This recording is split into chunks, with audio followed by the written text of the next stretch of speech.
means change. Change means growth. That's why we have a term called growth pains. Transition is never easy, even if positive transition. When you have a daughter you're marrying off, you're letting somebody, you're becoming an empty nester. It's a transition. It's a positive transition. If we look at Jesus, it says because of what he saw, he was able to endure the pain that was temporary because he had a vision where he was going. But he was able to go through the change, through the pain of this transition, being here on earth and suffering and going through the cross. I was doing a tour of freedom in Boston. I came in a couple of days earlier, and there was a quote that somebody said, God, may us experience pain in our day, in our life right now, and if war has to come, may it come now so my kids could experience peace. Change is pain. Psychologists, doesn't matter if it's a positive or negative change, they said it. There's a Kubler-Ross, you can look this up. They have developed a strategy of how the change looks like. When it comes to change, when you introduce something new, usually you have 2.5% of people that are innovators. They jump on your idea, they're with you, they roll with you, they're like, yeah, yep, let's go. Then you have 13.5% that are early adopters. They listen to the 2.5%, they're like, this is good, we like it. They jump in, your percentage grows. And then you have the majority, which is 34 and 34%, which is called early majority and late majority. So you're talking about 68% of people that will take their sweet time to observe, to process, to look at what's happening, what's presented to them. And you have that small percentage left. They're called laggards. They're going to stay behind.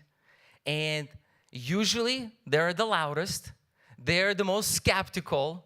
And not very often they will never join the change. They're just going to be there. But when we're talking about change, it also could be brought into an example of a grieving process. The reason I'm bringing up change and why it's so important, because for people who are excited about an English service, about what's happening, reaching community, opening something that's amazing and new, that's an exciting group.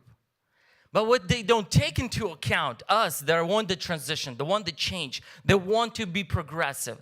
What we don't take into the account, what's really taking place in the mind of the people that are experiencing the changes happening in front of them, but doesn't include them. For the parents, maybe for the senior pastor who's not on board of the change. For them, the way they see it, it's a different perspective. For them, the way they see it, they're about to lose their children. They're about to experience potentially division and loss. The way they see it, they were building something for a while. They were investing their life, their tithing. And right now, all they see, and what happens when you experience fear and you start anticipating, usually you imagine the worst. You start attracting, and what you do, you start gathering stories of all the churches that failed, of everybody that didn't work out. And what happens, and those stories are being shared.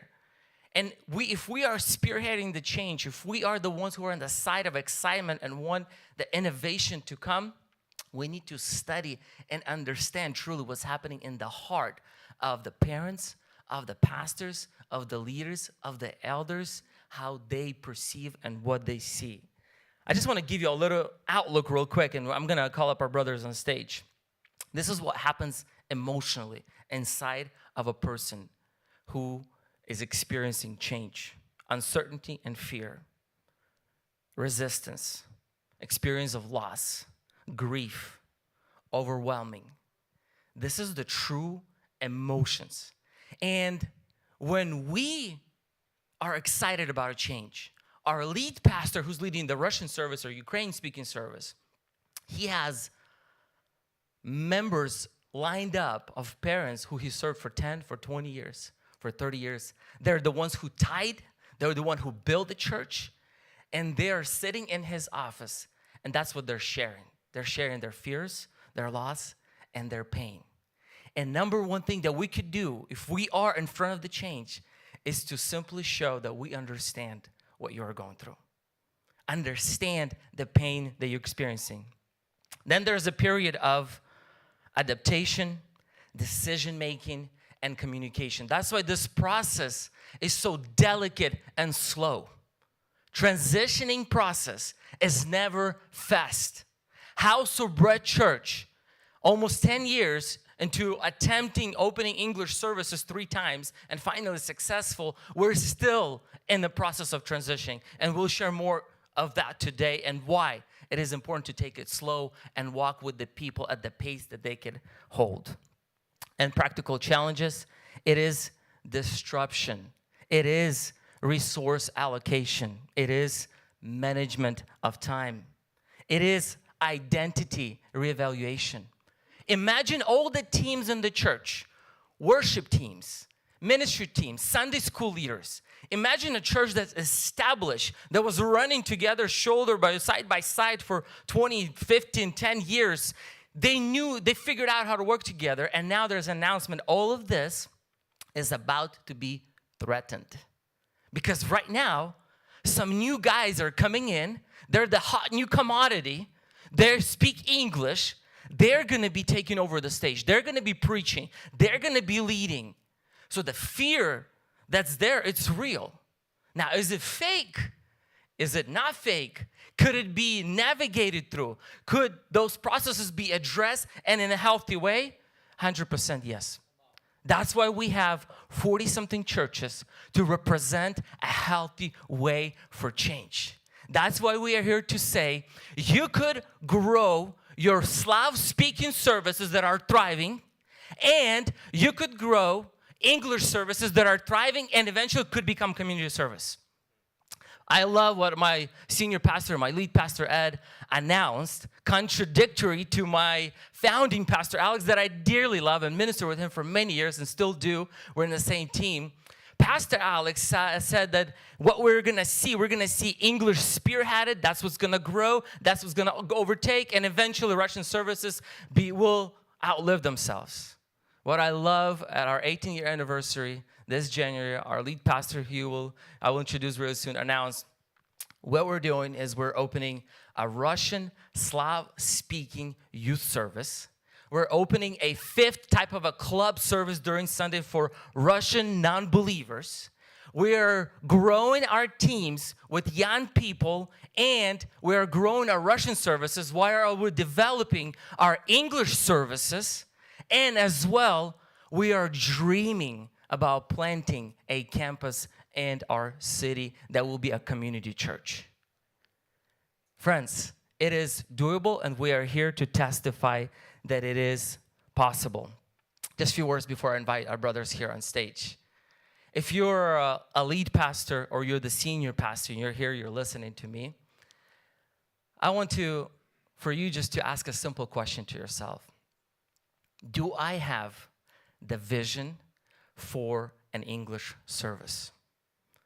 If you don't have a vision, if you don't have a clarity, your people will be confused. You will be drafted by that wind of the emotions of the people who invested in your church. Their opinions, they will sway you. The next moment you meet with the English progressive team, they will overwhelm you with emotions. You'll be always 50-50. You will never stand. But once you figure out what is that vision, then you will pay the price because you know where you're going. So the number one question to answer, what is my vision? What do I see? The rest will flow from your heart. If you're a young leader here, you're not a senior pastor. You don't have the decision-making power. You're not an authority. You're serving. Our advice to you, don't take this on out of rebellion. Check your heart. Work with other leaders. Make sure if you do any steps, it's done in peace. But the question that I really want to leave you with, and I really want you to ponder on and process and think, and this is a hard question to ask, what am I called to? What is my calling? And that question could be answered only by Holy Spirit. Not by a group of your friends that you're an amazing speaker, you're an amazing leader. Not by your senior pastor, stay here and I'll promise you, and you could wait next 10 years. I can share positive and negative stories. It could be only answered by Holy Spirit.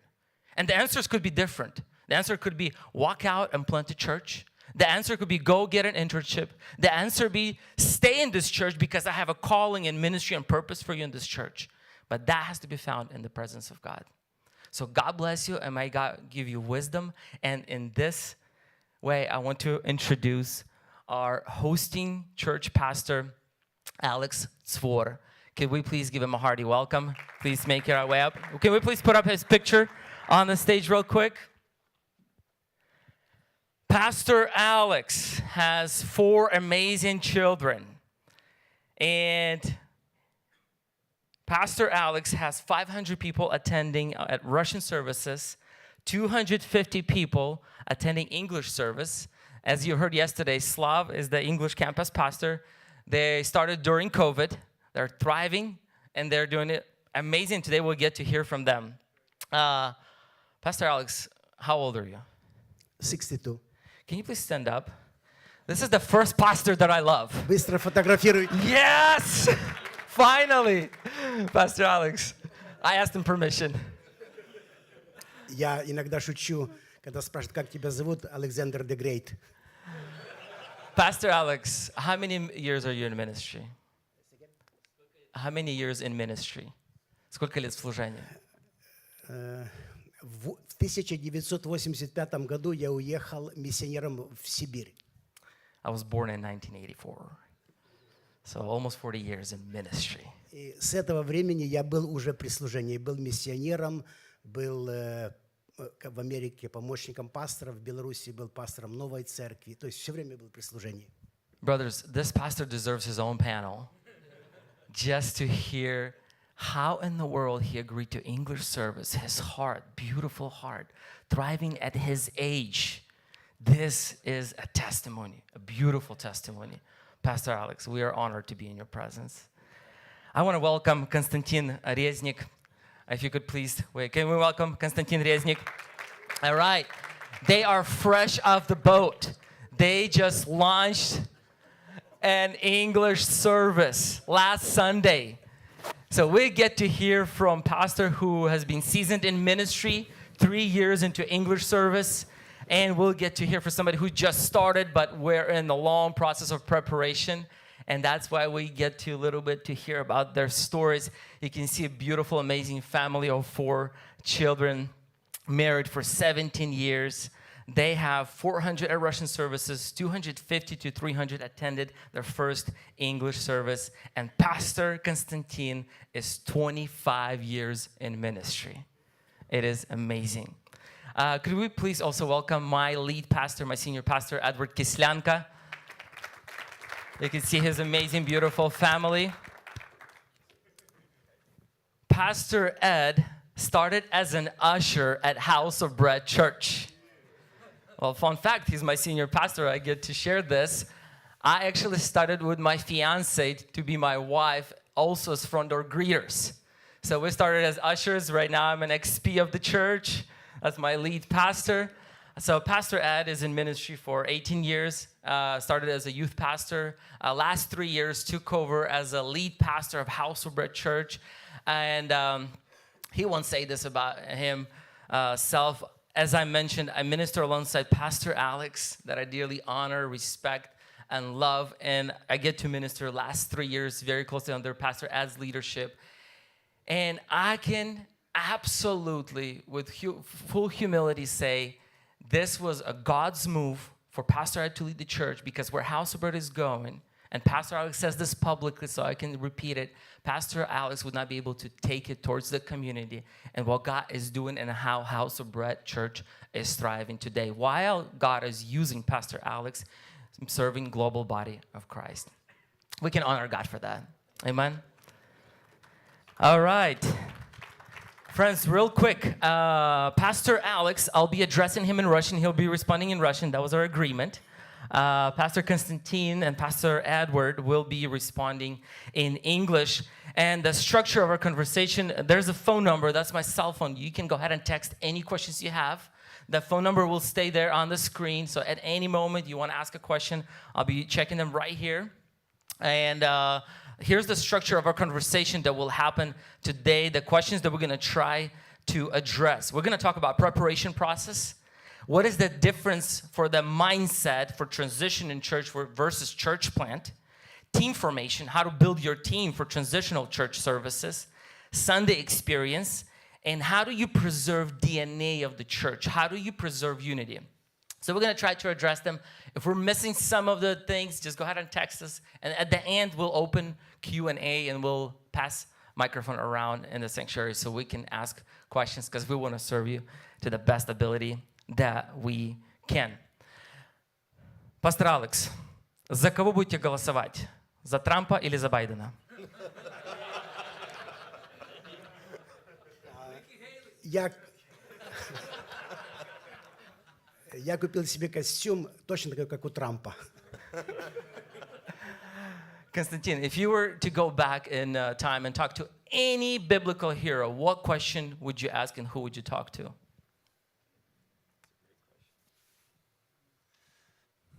I think Prophet Elijah, I'd love to ride on that chariot. So how was it? What was the feeling like? I think we'll get to experience that in heaven. Awesome. Pastor Ed, funny story about yourself. I was hoping that wasn't going to be the question for me. Thank you. Brother, you got to warn somebody about that, man. Funny story about myself. I'm blanking. I'm not a funny. Yeah, I got to think of something. Bro, I don't know right now any funny story off the top of my head. All right, share a dream. I can share a dream. The dream that I have, I guess, is just to, I feel like where God has called our church, we're trying to transition responsibly. And so for me, the dream is to fulfill kind of the things that God has placed in front of me, the measurable goals that I have for the church, and to finish this assignment well. A legacy matters to me. I love where I'm coming from, and I love the idea of maybe building something that's sustainable for a future. So that's the dream. Awesome, thank you. We're going to go ahead and start with preparation process. And, Pastor Alex, мы с вас начнем. Подготовка, процесс. Как этот процесс начинался внутри вас и какие самые большие вызовы, с которыми вы столкнулись? И если можно, максимально делиться историями без имен. Когда я стал старшим пастором, сразу началась пандемия. И я начинал понимать, что мы должны... Вообще вопрос подготовки к английскому служению у нас давно шел. У нас был постоянный перевод на английский, может быть, больше 10 лет. Это очень много сделало. И разговоров очень много было. И во время пандемии мы по условиям и то, что мы должны сделать, мы начали английское служение.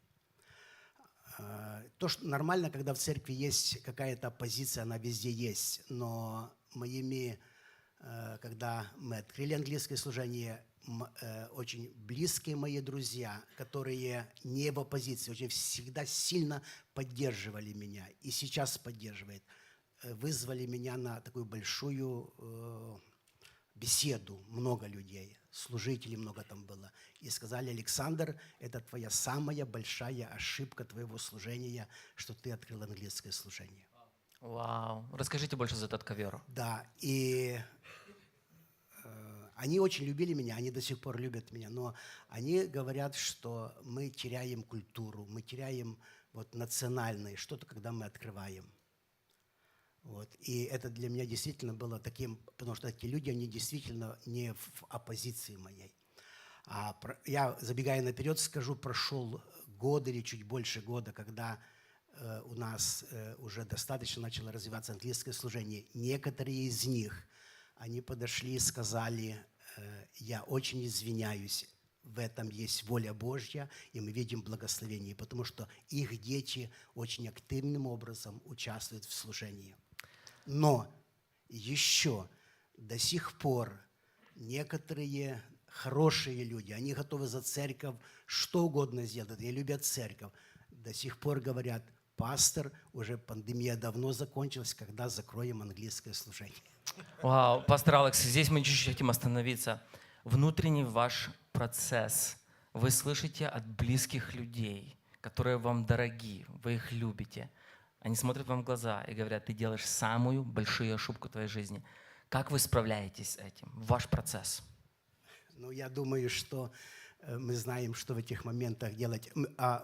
Прежде всего, я благодарю Бога, Господь дал среди тех людей, как вот Слава, Сергей, сидят они здесь, очень большая поддержка была в этом.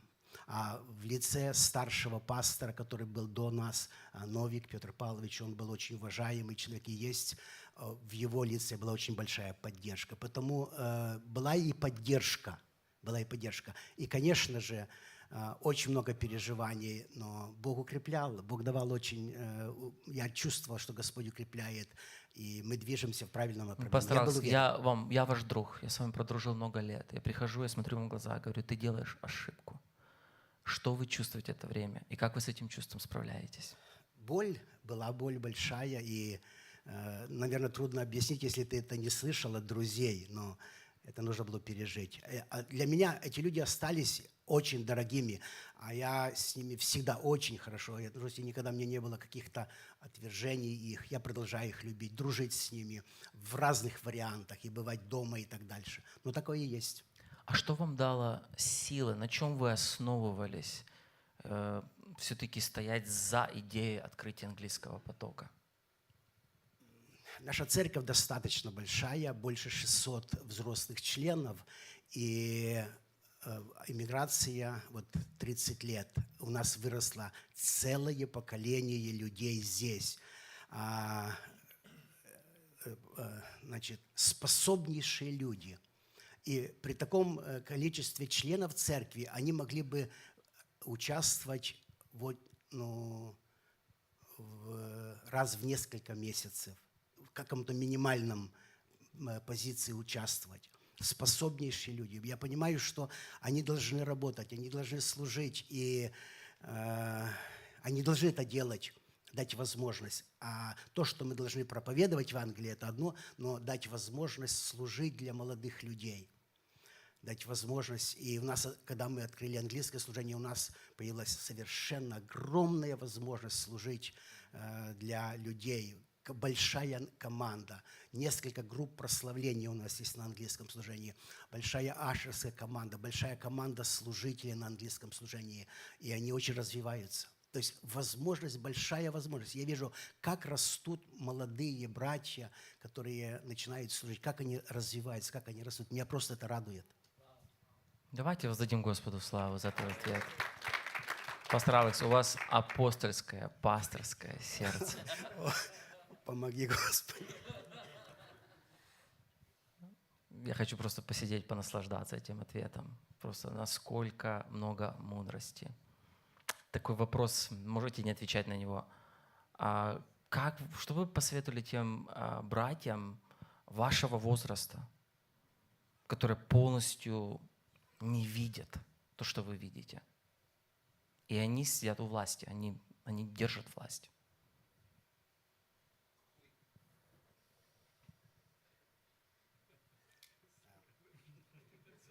Я их продолжаю любить.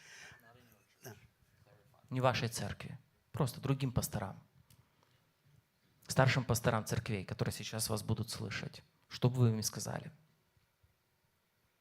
Я думаю, что если они найдут именно в этом конкретном вопросе, найдут очень близкие отношения с Богом, они услышат то, что им Господь скажет, и Он скажет, в каком направлении им двигаться. Потому что это абсолютная нужда сегодняшнего времени служить людям. Я скажу наперед, забегая, в английское служение начали добавляться очень много, может быть, много слова не то, но добавляться люди, которые вообще перестали куда-то ходить. Они родились в христианских семьях. Я знаю их родителей. И потом они потерялись 10-15 лет. Они завели семьи, но никуда они не ходят. И потом они начинают оживать и начинают присоединяться к церкви. Их достаточно много у нас. То есть где-то они могли бы быть, где-то служить. Очень способные люди. Закончили даже библейские колледжи, но они просто... И они начинают потихоньку оживать и они появляются у нас. Вау. Мне вчера понравилось. Аркадий Олыш, пастор, его служитель здесь, да, Константин вчера выступал. Мне очень понравилось то, что они открыли английский поток, и они не побоялись американской культуры и сказали, мы хотя бы дадим английский поток в нашей консервативной культуре, чтобы достигать молодое поколение. У нас очень много, как и, наверное, в каждой местности, новых людей, которые приехали за последние 2 года из Украины. При нашем английском служении, которое развивается, при нашем хорошем, у нас есть хорошее молодежное служение, подростковое, мы увидели большую нужду, причем единогласно среди пасторов. Есть мнение другое среди людей, но мы открыли русскоговорящее молодежное служение. Вау. Люди приехали, они хотят общаться, они хотят слова, и мы видим, в них есть нужда. Понимаем, что, наверное, будет транзишн, будет какое-то временное, они выучат английский, но они теперь нуждаются. И наше отцовское сердце, мы понимаем, нам надо послужить для них. Thank you. Константин, for you, what are the challenges that you guys had to deal with in order to agree we're moving forward with an English service? Probably the biggest challenge is the opposition from within the church. There are people who did not understand the vision behind the English service. What I discovered as we announced, as our senior, by the way, my senior pastor, Oleg Navarich, is here, associate pastor, Vladimir Telegus are also here. They're a huge support behind this.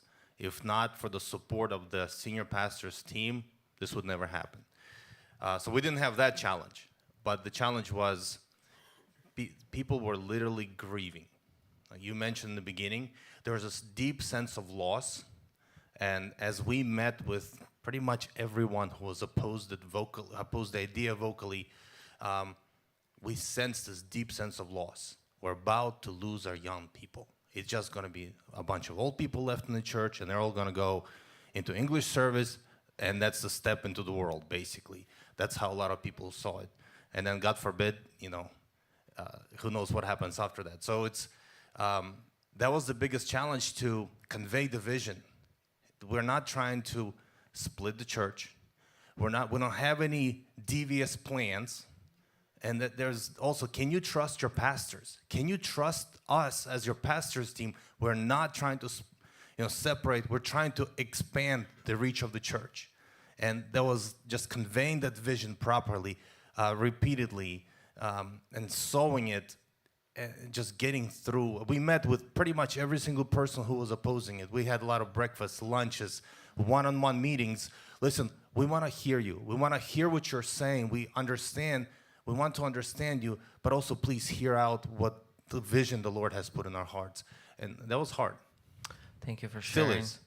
Pastor Ed, House of Bread had 3 attempts to open an English service. First one and second, I was involved. Third one, you took over and you did a great job. In the first attempt with Pastor Alex, I, including our team, convinced him he speaks good English. And we grew a service from 250 to 120 in attendance. And we closed it. We restarted. Then we had to close it again and restart it. Preparation process. What are some things that we've learned? What are things that we missed? And what is the way for somebody to do it right for the first time? I think one of the things that, once again, every Slav church is different. And I think a lot of times what we do is we go, well, it's a Slav church, transitioning church, and we kind of put everybody under one blanket and we give the same advice to everybody. But every Slav church has a different leadership structure. That plays a big difference in how you prepare. Every Slav church has a different viewpoint in terms of, you could be a progressive Slav church.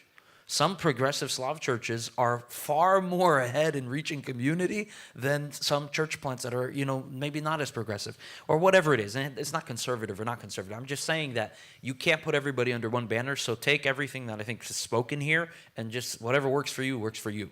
For us, we were, Pastor Alex planted the church 18 years ago out of a Slav church. So it's a Slav church, but it's also a church plant that took a huge step forward in terms of, the way we did church. So what we had was, Pastor Alex was incredibly, before we even talked about English services, before we even talked about anything like that, Pastor Alex was already sowing for years messaging that really made English service easy to happen. So for example, one of the things that we always messaged in the church is the culture of change.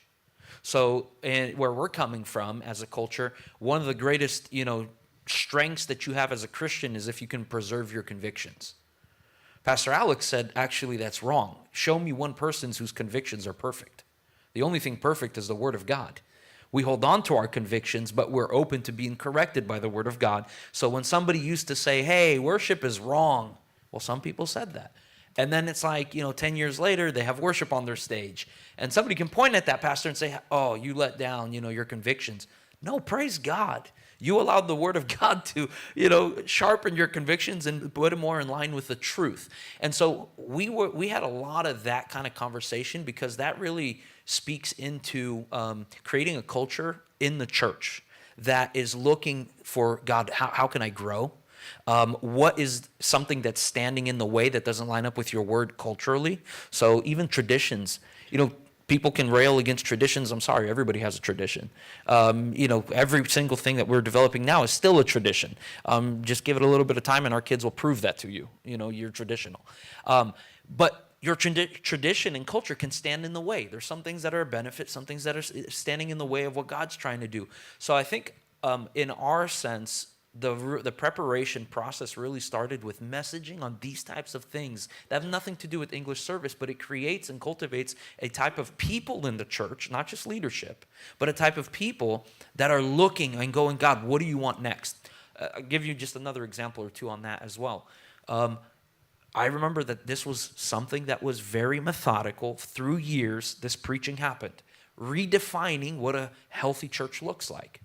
Because once again, in the past, a healthy church is like, oh, our church can pray for hours at a time. Oh, we have people that are so mature that we can preach the deepest message, and every person is like, wow, growing from that.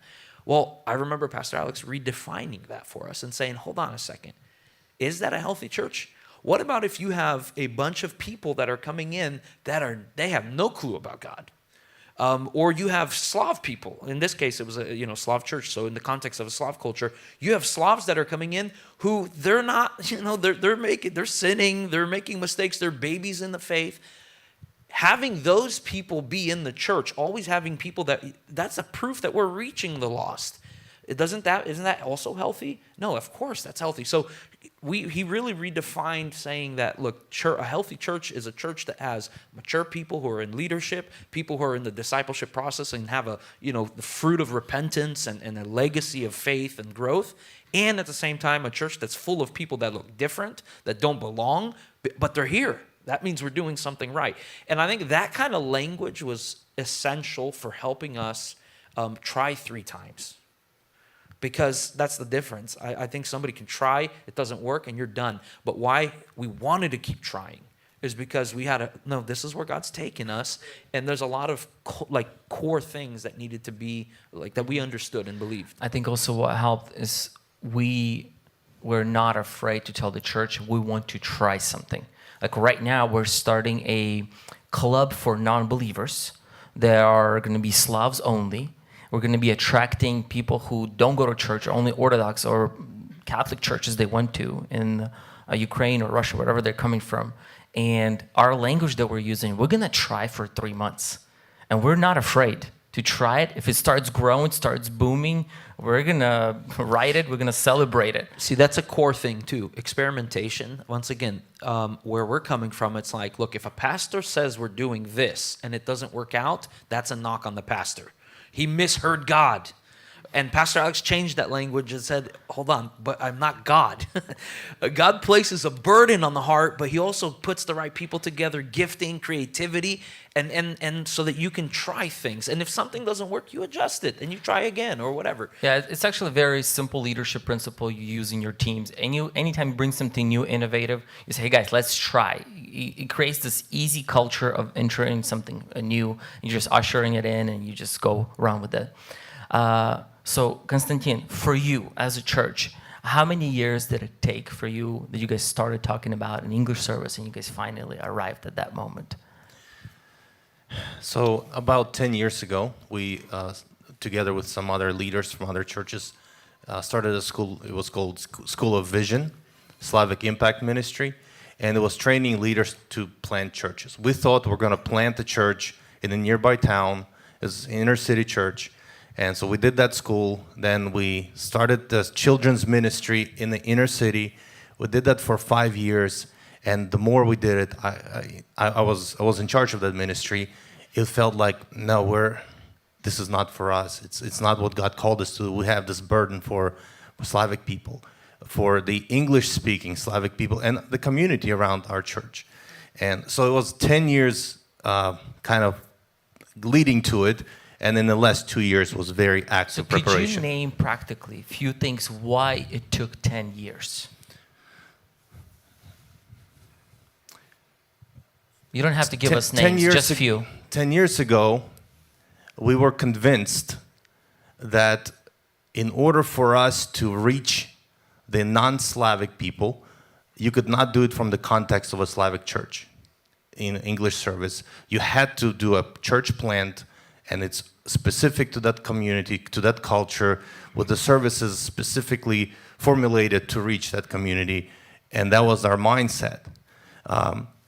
10 years down the road, we realized there's a ton of young people, young families that are leaving our churches that actually could be very effective at reaching their friends if we had the setting for them, if we had the structure for them, we had the English service that they can do it, where they can invite their friends, and we realized, wow, we're really missing that component.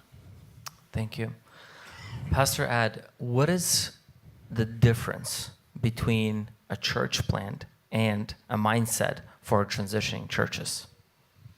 That's actually a really good question because especially, if I look at some of the church planters here, some of you are my friends, the difference between you and me, there's not really much of a difference. We have the same life, we live in the same community, we partake in the same things.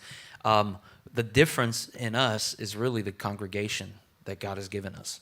I'm a firm believer that you don't choose your congregation. You might think you choose it, but if God gives the assignment, he's assigning a flock. And I look at it first and foremost from the position that who is God calling me to? This is something that you just mentioned that was beautiful. I would love to have a church plant. And those conversations going on, and I've had that kind of thought. And I remember even when I first started working with the English service, sometimes I'm like, man, I wish I could just make this decision and because this is what needs to be done, let's just do it. But I can't because it's not a church plant. I can't maneuver. I'm not small enough to maneuver quickly and still keep people's trust, to communicate clearly to every person because I'm small enough to do that. No, now I have a legacy. There's a congregation here, and they're coming from somewhere, and I'm called to maneuver them slowly. Could you give an example of something that you want to change and how long you think it will take for you to change? So a very easy thing is like, for example, even practical evangelism. The culture of evangelism. For me, the Master Plan of Evangelism, it's a wonderful book, or the Not My Church Oikos Principle. I'm a firm believer in evangelism happening specifically person to person. That God's given you everybody. You don't need to go out and build 3 years of relationship before someone trusts you enough that you can now pass the gospel on to them. You already have people like that in your family and people around you. That's the model. Well, to teach practical evangelism to people who grew up for 30 years in the U.S. not evangelizing because their churches could not receive the people that they would evangelize, if you do a church plant, you gather people that are ready to do that. You build a launch team where people are hungry for that. When you have a big church, it's like you understand that it works first with you, then it works with your team, then it has to expand, eventually until it becomes the culture of the church. That's a long game where you're not going to see fruit from it for a long time. So that little things like that, I mean, it's a small detail, but for me it matters because it literally changes everything in your church. But I can't do it the same way that a church plant would do. Or, you want to try some new idea. Here's the thing. We said we have a culture of experimentation in the church, and we're okay with that. But even that, there's a limit. If you're a pastor, a lead pastor, and you have thousands of people like we do, you're not going to be going, okay, we're going to try this. It doesn't work. You can't do it in an easygoing way. You have to literally go, there's an equity, I guess, that you have to take into account. So the mindset of a church transition is first and foremost understanding that God has called you to transition people, not just the church, people. You're leading people. Because a lot of times as pastors, we think vision, and we have a vision kind of viewpoint, and we forget that vision is not there. Like, the people here are not there to fulfill it. We're fulfilling vision for people. Like the flock, that's who we're responsible for. God's not going to be like, oh, wow, you did so many amazing things. Look at these projects you fulfilled, but you left the people in the dust. You know what I'm saying? So it's really understanding who you serve and going, hey, my job is to slowly help people change. That's why the dream for me, like I said, what's my dream? My dream is going, okay, how can we create a model for ourselves, first and foremost? How can we create a model of cultural transition? Because this is something that we're dealing with, people like me, where the Slavs look at me and they go, he's American because he preaches in English. He can't preach in Russian. And then they're Americans, no matter how much. I'm like, I was here since I'm 4 years old. And they're like, you're Ukrainian. How's your Ukrainian brothers doing? And I'm like, I grew up here. I don't know. You know what I mean? But there's this group of people, and I'm like, hey, how can we help them be the church that is thriving, growing, and transitioning into that next phase? Yeah, for us, it was interesting that we were partially overwhelmed with the idea of like, we just got to reach our community. And when we were praying and preparing for English service, that's still the passion. But we understood that God has called us in Sacramento area, at that time, over 110 churches. Right now, probably 130 Slav-speaking churches. At that time, less than 5 had an attempt for an English service. And what we saw thousands of Slav young couples that are nowhere. And what we've did, will be interesting for some of you. We talked to Casey Treats. He specifically said a number, I think it's a little bit big number, but he said 1,400 Slavs attend his church or attended. Then we have Brad Meter. He's in Portland area. He has a church of over 8,000 people, 1,000 young people, predominantly from conservative churches, attend his church. Slav people. 1,000 from very conservative churches, specifically. Then in Sacramento, we have 2 mega churches. One is Bridgeway, Pastor Lance Hahn, 700 Slavs attend, and Bayside, almost 20,000 member church, 12 to 1,500, 11 a.m. only Slavs attend their services. Here's a question I asked them.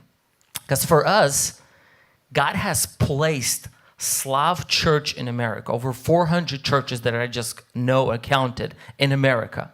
God has strategically placed us to take care, first of all, of our families. That's our ministry. When we ask them a question, this is very important.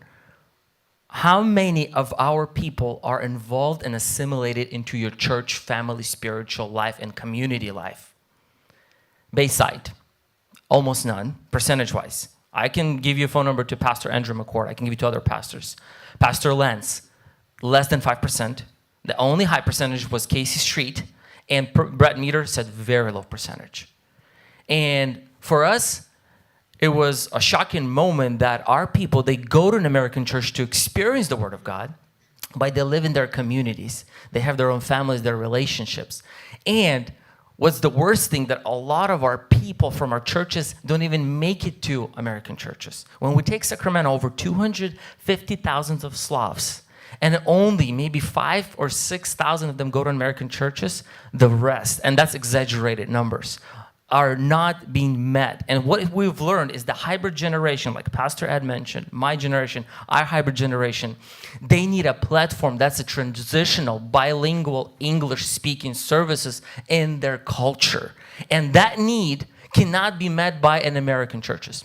It could only be met by Slav churches in America. I would say it can be met by American churches, but for a very specific group of people, but not for everyone. And not for the majority. Not for the majority, because this is literally, you see this over and over.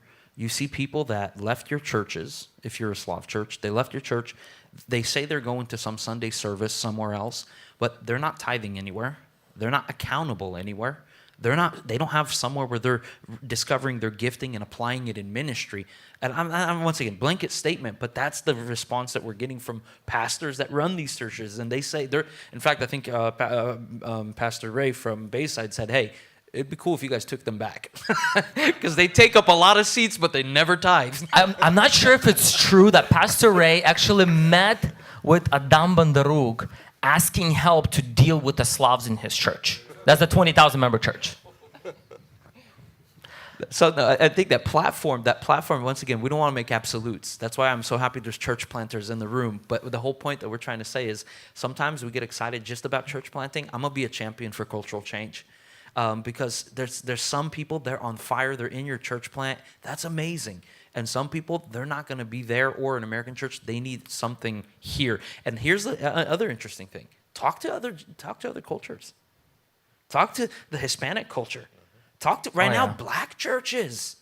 Talk to pastors in our city. Literally the largest church, the largest African American church in our city. Good friend, Pastor Philip Goodell. 5,000 member church. Yeah, he came and he's like, all the things you guys are talking about with the Slav culture, he's like, we live here and we've lived here, but we have a subculture that we hold on, and if we don't learn to transition, we won't help that people get lost in the transition just like that as well. So it's really interesting. This is a problem that America's always going to have, and that's why if we can first of all live it out for ourselves, take care of our people, we can also kind of show an example to everybody else, because America's a country of immigrants. It's always going to be happening like this. Brothers, I want to get into a little bit more the practical side of the preparation process of practically for the services. Пастор Александр, вы начали практически готовиться к служениям.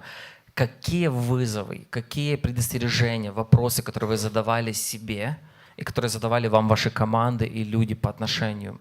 Хватит ли у нас команд, хватит ли людей, или если люди не придут? Что это был за процесс, вопросы, которые у вас были? Да, много вопросов было, и, конечно, страхи были. Назовите эти страхи.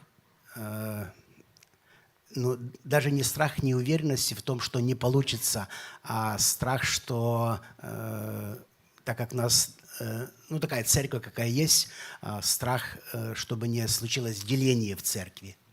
Потому что некоторые люди оценивали это так по-другому. И это вызов был для меня. Конечно же, большая поддержка служителей.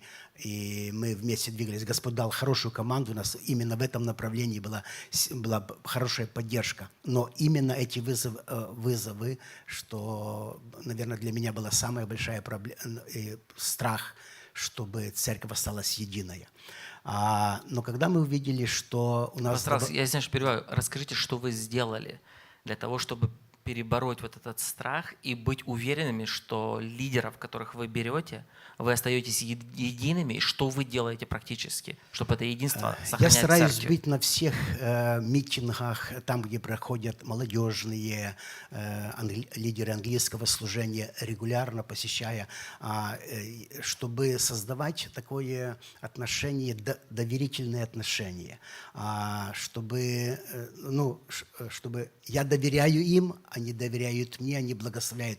У нас сложились за это время очень-очень хорошие отношения именно между лидерами и английского служения, и русского служения. Хорошие доверительные отношения. И поэтому это очень взяло это время.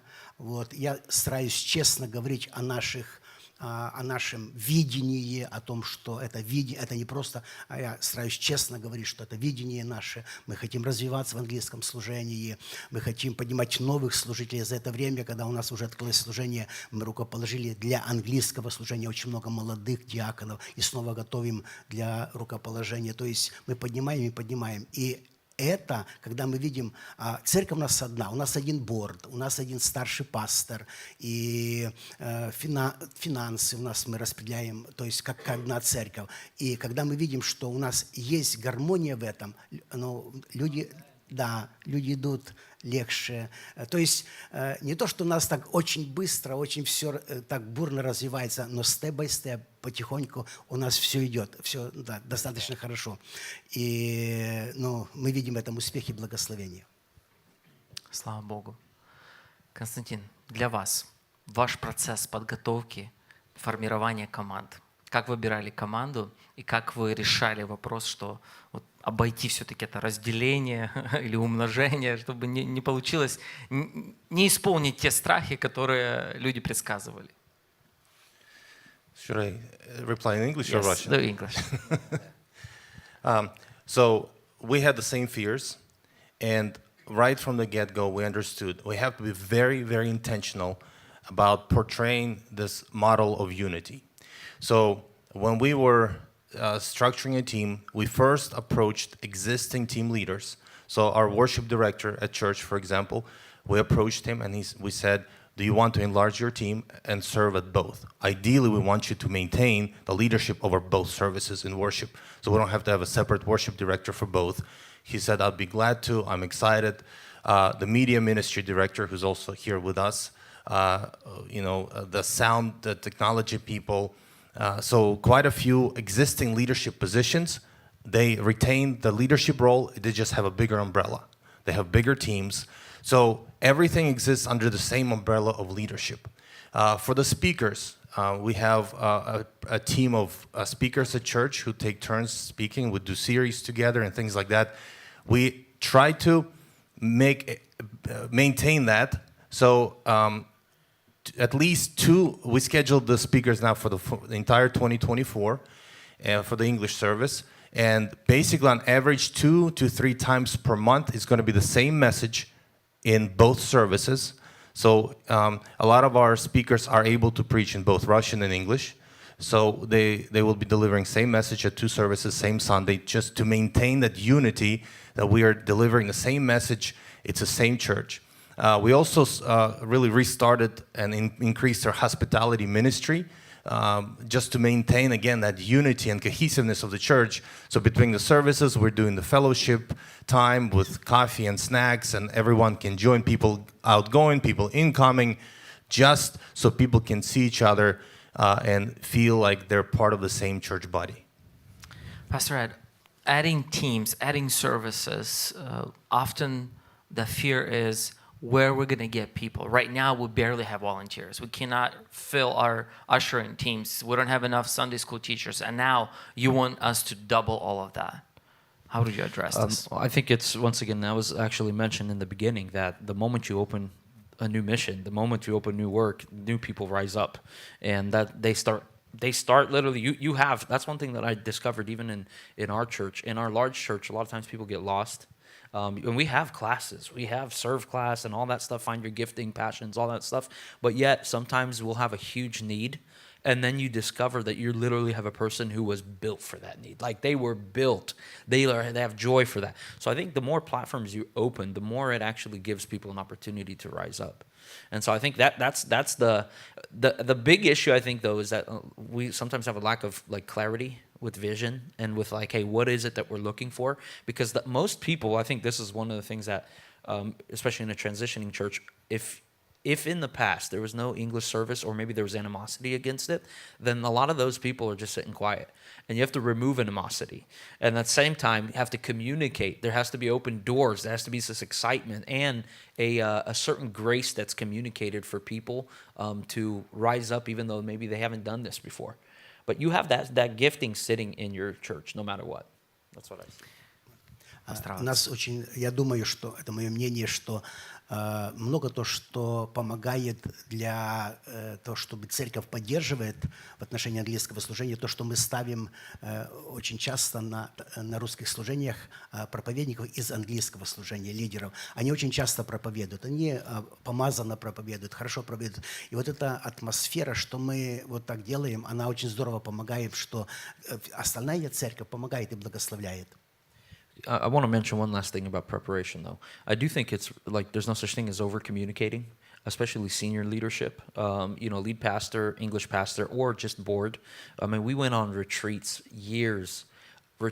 meetings, conversations, dreaming together.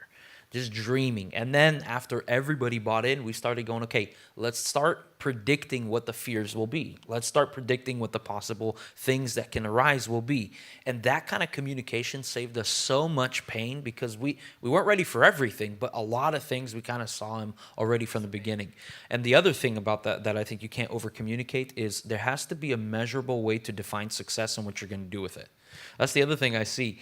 Even a lot of lead pastors that see like, hey, this is a need. We need to start transitioning, open an English service. They do that. They're responding. That's already somebody who's amazing as a pastor. But at the same time, sometimes people don't go, okay, well, what will success look like? what is this going to be if in 5 years, where do we want to see it? Because sometimes people, they open it and it starts growing, and now there's like respect and authority, and people aren't ready for that, and they either shut it down or they try to throttle it. And so I think having a defined conversation on defining success is key beforehand.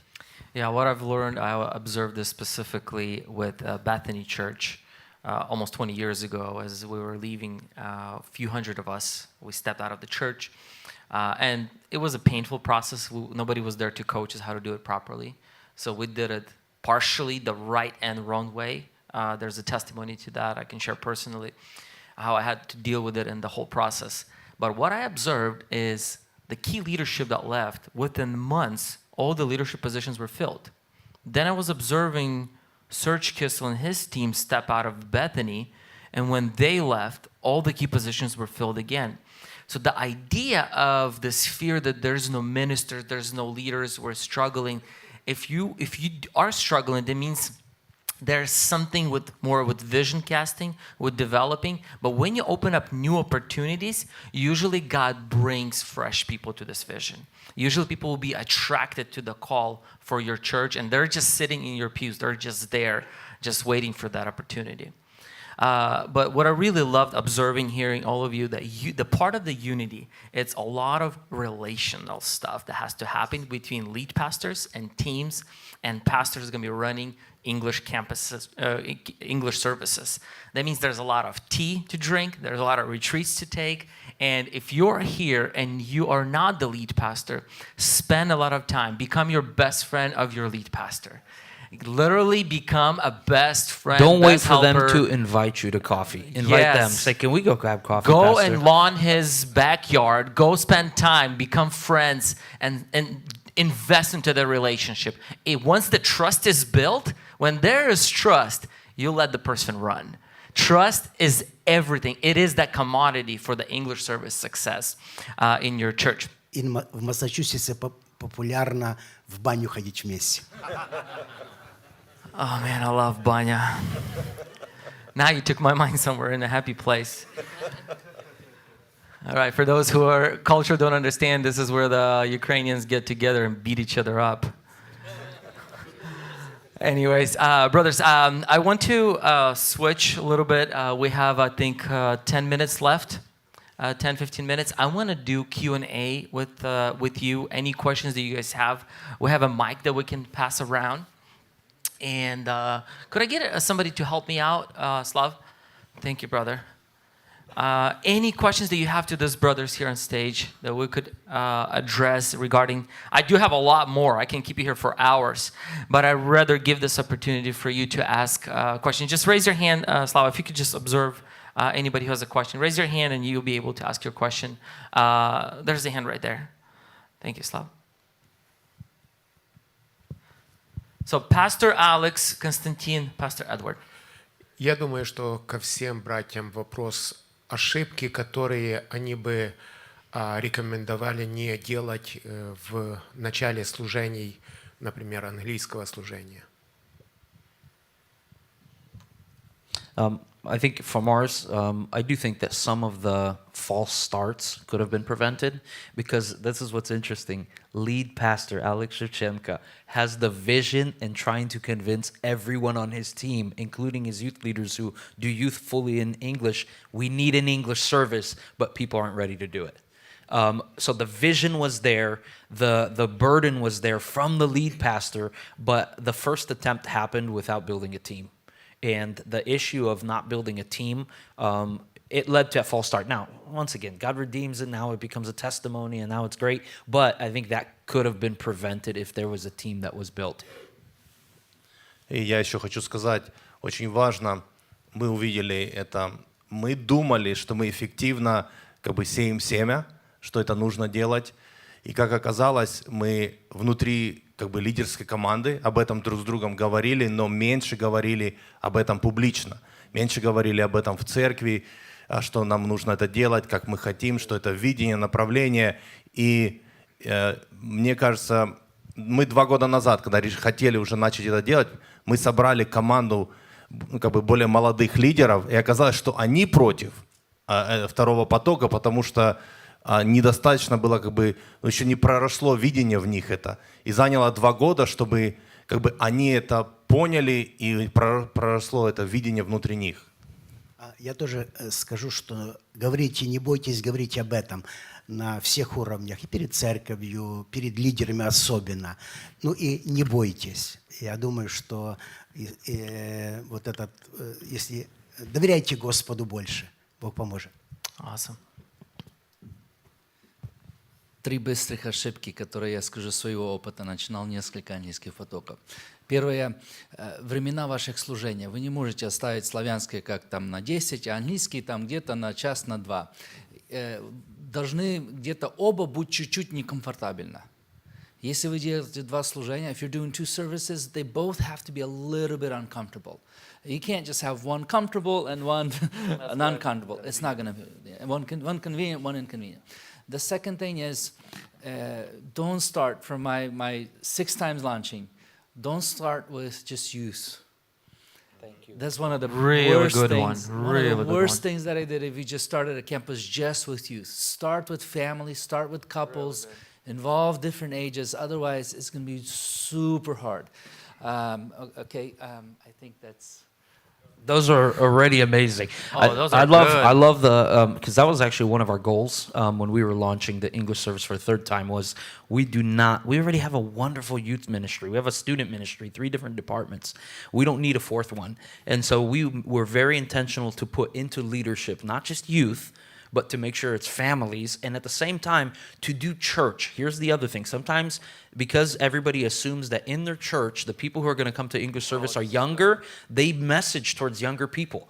Well, so even if you have families that show up for the first 3 weeks to that service, they're going to really quickly be like, this is not for me, this is for them, Yeah. for my kids only. Also very important. Allow for all priesthood ministry to happen at English service. Communion has to happen there. This is not a youth service. Child dedication, marriage officiation, entrust and give authority to the pastors leading these campuses to have authoritative positions at Russian services. Literally prepare. But step number 1, sell the idea to your team. Make sure as maximum as possible people of your core team are bought into the idea because they are your influencers. And then start selling it for a long period of time to your church. And then give all authority possible to key leadership team of English service. They're almost not as equal, but almost equal to the lead pastors. And the part here too that was very wise from Pastor Alex is that he took the leadership team from the English side and he made sure that they spoke at all the Russian services, because that's the other thing. You're building a service and you're showing this is not youth ministry, but you're also showing the Russian side of the church and saying these aren't youth ministers. They're preaching to you. They're leading you as well. So I think that was really important. One more thing I think that was a mistake is when we first started, we said we're going to reach all the people that have left our church. All the young families that are in American churches, we're going to bring them back. And we even said that from stage. Okay, I actually was commissioned to create a list and reach out to them. And guess what? Most don't come back. Some do eventually trickle back. That's fine. But we really quickly realized that's a really dumb goal. Like God has bigger plans than that. And because the more you pigeonhole this thing into things like that, the more you're limiting the success. But once this thing starts growing, especially when it's growing naturally, it's reaching people. It starts reaching the kind of people that you never thought it would reach. Like, I'll just give you one testimony. My mom and my dad, when I went to House of Bread and I was 18 years old, it was painful, just like everybody else. I was 18 years old. It was a division of family, all that stuff. My parents stayed in their church, and I told them, hey, you guys experience God here and you have a place here, be here. Fast forward like 12 years, my parents come to House of Bread Church, and they become members at House of Bread Church before I become pastor. They come to the church, but my mom, she comes from a non-Christian family, but she came from Soviet Union. She loves choirs, all right? And she told me, I could never do worship. I could never do worship. Like, please, that was her number one thing against House of Bread Church. If you guys would have a choir, I'll come.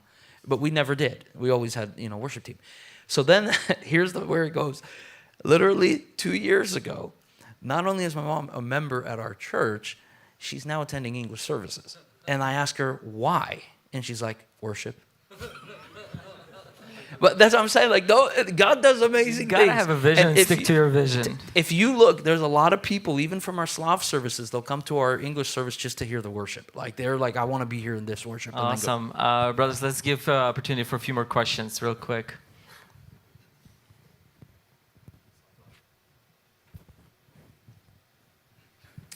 I have a question for the pastors. Do you foresee a possibility that your English-speaking services would become their own autonomous churches? And if so, how would you address that? while they translate it. For us, we are, Pastor Alex once again set this culture in the church. I've never felt throttled as a leader, whether it's a youth leader or the leader of the English service. I've never felt throttled. I always had space because his vision was that big. And so for me, the way that I view it is that our services, our English services, have grown to a place where right now everything we do is separate. We have a Russian small group pastor. We have an English small group pastor. We do it separately. We have literally men's ministry. We have our men's ministry, separate team, Russian ministry, men's ministry, English men's ministry. It's same thing across all the things, but we've grown to that kind of place. And this question really goes down to the vision of the lead pastor. And our vision was we want to create a space where people can transition all across, all the way to a community church. And so for us, we view it more as we are, as we build, if we have a strong enough unity and vision that does not throttle the growth of English service or Russian service, if we can dream big and create big, then what's going to happen is we will have unity with key leadership. And if we have a structure to make sure that that unity stays, then it's not going to impede to work. Because most of the time, the reason that a church splits off, English service splits off, they get to a level, like I said, the pastor gets uncomfortable and he begins to throttle it. The moment you're throttling something that's growing, I mean, what do you expect? So there's a problem, something in the leadership side. Yeah. Either somebody's rebellious or the lead pastor had no idea what they were signing up for. But that's what I'm saying. Like, it really comes down to the key leadership team, whether you can create that type of space. So the way we view it is the way Russell called things in City Hill. And I never understood that when I first heard it, but now I completely understand. Brother, you're a prophet, all right? But he called it an English campus, even though it happened at the same campus. I'm like, Russell, brother, it's in one building. You have a Russian service, English service. Why are you calling them campuses? Because that's what it is. How is it that Craig Rochelle can have 45 campuses in like 8, 9 states? 45 campuses, and yet you don't hear of a campus splitting off and becoming its own church. Everything comes down to leadership. That's at least for me.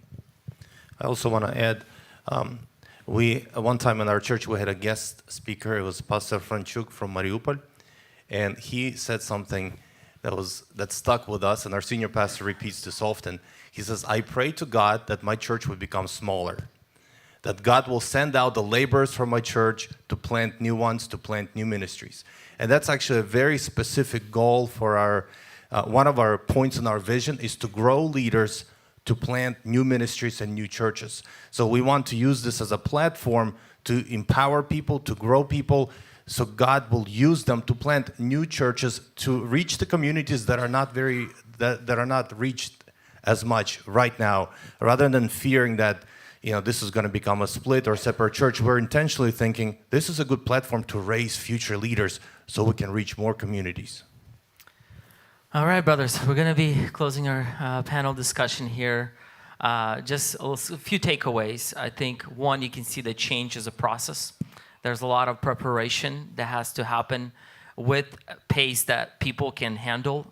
You have to calculate very carefully, working with your teams, working with your congregation. Obviously, it all happens inside of your heart, vision, prayer. That's where it's in the making.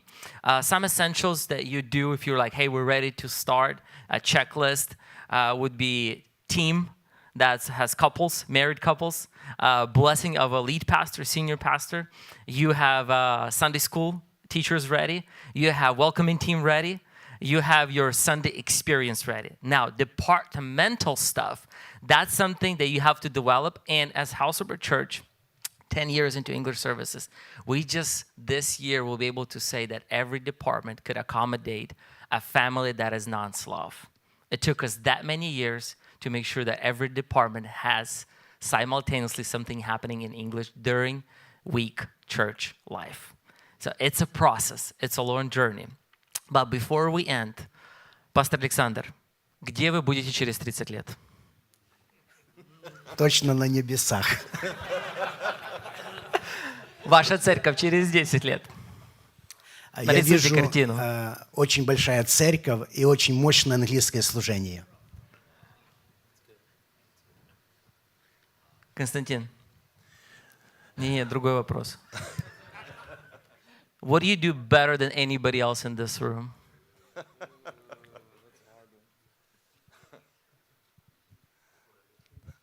Yeah, that's a hard one. It's hard to say this and stay humble at the same time. I'm the most humble person in this room. Good job. All right. Пастор Алекс, если мы сейчас склоним наши головы, мы поднимемся. Помолитесь, пожалуйста. Благословите особенно пасторов и лидеров, которые сейчас помышляют, находятся в таком процессе размышления, открытия английского потока. Братья, если вы здесь есть, ваши команды, нам не нужно, чтобы вы выходили, но у вас еще нет английского потока, но вы помышляете, вы здесь командами. Я хочу, чтобы вы подняли руку, чтобы заметили, кто рядом возле вас. Просто встали возле вас, помолились, благословили. Пожалуйста, чтобы вас заметили, вы здесь такой командой. Поднимите ваши руки, и мы просто вас помолимся, друзья. Пастор Александр. Дорогой Небесный Отец, во имя Иисуса мы приходим к Тебе. Ты дал нам привилегию жить в этой благословенной стране.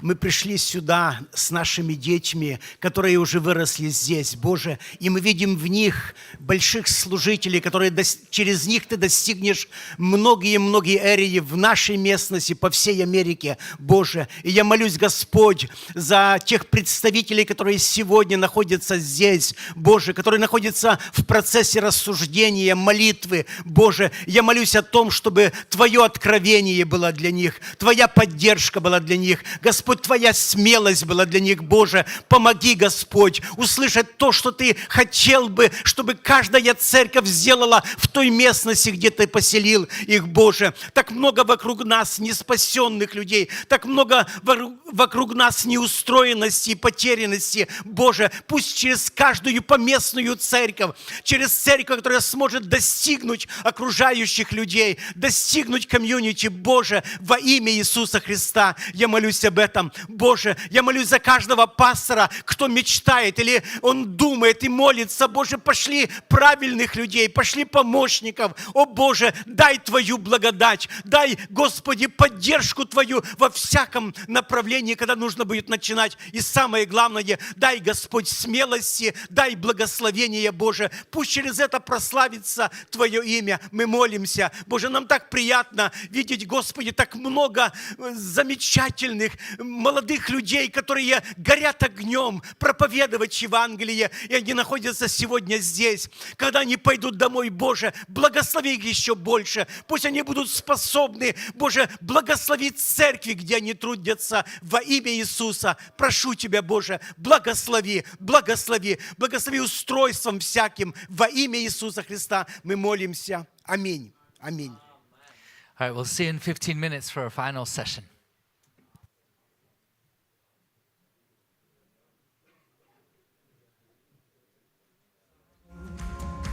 But I just can't win the fight.